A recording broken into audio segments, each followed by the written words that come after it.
અમે ભાવનગર રાતે હતા, જોબ ઉપર રાજકોટ હતો, તો અમે સવારે વાત કરેલી, પછી રાતે ફોન આવ્યો કે ભાઈ સુરેન્દ્રનગરથી કોઈ મારી મમ્મીએ કીધું કે કોઈ 2 માણા કઈ ગયા છે કે ભાઈ આ તમારો છોકરો પડી ગયો છે. મારી મમ્મી કે બને જ નહીં, રાજકોટ છે, અહીંયા આવે જ નહીં.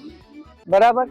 પછી તોય અમે ઘડિયા પછી મારા ભાઈના જ ફોનમાં કરીને જાણ્યું તો બધાએ અલગ અલગ માણસોએ ઉપાડીને કીધું કે આ ભાઈ અહીંયા પડ્યો છે, આ વ્યક્તિનો ફોન છે, એવી રીતે છે. પછી અમે અહીંયા આવીને અમને જાણવામાં મળ્યું છે ઉપર કંઈક 4-5 ગ્લાસ 4-5 માણસો હારે બેઠા હતા, એવી રીતે કાંઈ હતું અને ભેગા થયા હતા. પછી આ કઈ રીતે પડ્યો એ કાંઈ નથી ખબર, પણ આ રીતનો બનાવ બનેલ છે. જે એની સાથે હતા એની ધરપકડ કરાવવામાં આવે, કાયદેસરની પૂછપરછ કે જે કાંઈ હોય બધું સામે લાવવામાં આવે.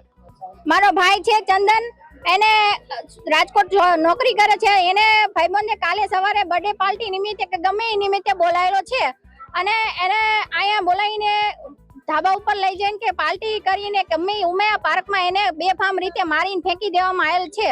તો ત્યાંથી પોલીસની ટીમે એમ્બ્યુલન્સમાં ગાંધી હોસ્પિટલની સારવાર કરવા લઈ આવી હતી, પણ એને હજી લગીન કોઈ ન્યાય મળ્યો નથી અને જે કઈ ગુનેગારો હતા એ હજી લગીન કોઈ પકડાયા નથી. તો પોલીસ ટીમને અમારી 2 હાથ જોડીને નિર્મળ વિનંતી છે કે અમને આ આરોપી ગોતી દે.